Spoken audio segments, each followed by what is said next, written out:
This time around, I thought I'd talk about a mechanic that is used in various forms and stories, in games, in movies, in television, and it's a form that actually gets its name from the theater.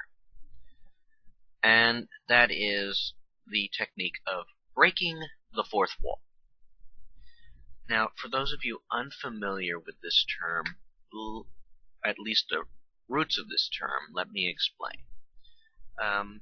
Back in the days of the theater, as theater moved from the ancient Greek form to just people standing on a stage to using actual sets and that starting in the time of Shakespeare, I believe, the settings were always, if they were inside, a back wall and two side walls.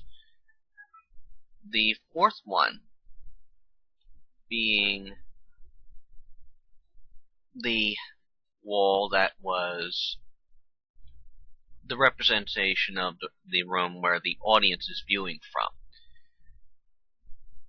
That is where the wall, the play's world ends and the audience begins.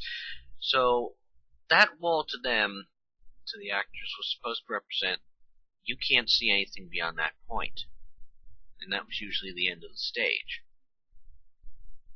So when not in, say, the soliloquy given by, like, Hamlet, he's not addressing the audience per se as he's expressing his thoughts.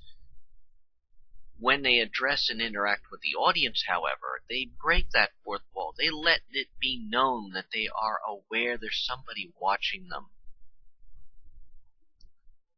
And so it destroys the illusion that they know they're a fictitious world. And that is basically how the term came about, breaking the fourth wall. Now, there are about 2 instances which can really pull this off with great effect. First is, of course, being comedy, and many characters in many comic senses have broken the fourth wall. Zach Morris from the early Saved by the Bell shows. I don't know if they did it in the college years or the new class. That's one of those terms. Another character that does it, they do it brilliantly with, is Wade Wilson, aka Deadpool. I mean, he's not only does it with zealous, he's the only one in the Marvel Universe that's aware that they're comic books. Even in the movie, they managed to pull it off quite well. Mind you, I haven't seen the movie, but yeah, just by its reception. Another perfect example of breaking the fourth wall is done in some cartoons. One of the best examples I can think of was the cartoon Edd, Edd and Eddy. Not only would they break the fourth wall, they would break the fourth wall by saying, "Jimmy, what's he doing here? He's not even in this. He's not supposed to be in this episode." Or even relaying about, well, if something were to happen, like, why don't we just take this to there? If we did, we'd have 9 minutes to kill in this episode. And that's where comedy gets away with this. It's so funny they don't even take themselves seriously. But I mean, that's a trick that some writers have to do. Breaking the fourth wall. If they do it wrong, it looks horrible. If they do it right, it's terrifically done. And that's because comedy is not meant to be serious. I mean, sitcoms, situation comedies, for that example, are called sitcoms because they're situations, they're comical, and we could relate to them. But, of course, they don't break the fourth wall. They don't talk to the audience. Kids shows break the fourth wall on occasion, but, and this is the but, the younger generation is more willing to believe that they're actually interacting with a real world. So stuff like Mickey Mouse's Clubhouse and Dora the Explorer, they get away with breaking the fourth wall. It's expected. No, the original Dora the Explorer, I believe, was even set up to look like a kid playing a game. So much has changed. But there is another genre that can use breaking the fourth wall very effectively, and that is horror.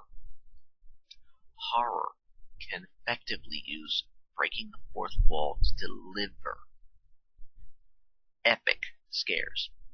Why? When you get involved in watching something horror or playing a horror type game, all the time you are saying to yourself, it's only a game, it's only a game. I'm playing only a game. Yes, I'm making it scary as hell by playing it in the dark, but it's only a game. It stops being a game when it interacts with you, when it makes you doubt reality. And some have done this brilliantly. And a good author who's doing horror can use that. You want good examples of fourth wall breaks in horror? John Carpenter's In the Mouth of Madness, which took Lovecraftian horror to a new high. I've watched this film about twice, so didn't watch it when it first came out, I was too young. But it brilliantly breaks that barrier, because the movie is about an investigator hunting down the author of the book, basically before his newest release comes out, which is entitled In the Mouth of Madness. He finds him only to find that the author has seemed to have, due to his writings and the people believing in his writings, seems to have been elevated to godhood, having powers and such. Finds the book, apparently returns the book, must have had some sort of mental break, because at the end of the movie, towards the end of the movie, the book is being made into a movie about to be released. At the end, having gone crazy, or sane, whichever you want to believe, the character ends up going to the movie theater while all hell is breaking loose. What movie is playing? In the Mouth of Madness. And he even addresses the audience at that time. It is beautifully done, making you doubt your own reality. Even in games they can successfully do it. Eternal Darkness is one prime example because it has sanity effects programmed in to mess with the player. Your sanity gets too low, you hit the save button, it deletes all your games. It acts like the TV is turned off. It acts like the volume's gone down to mute. It even, from time to time, acts like your controller's not working. It messes with you. And that is when breaking the fourth wall is done beautifully. It's a great story mechanic. It is a great story mechanic for comedy. It can be a very great story mechanic done for horror. You just have to time it right. If you can't figure out how to time it right, I wouldn't necessarily use it. But it's like anything else. You must experiment with it if you wish to use it, and getting it right is the biggest key.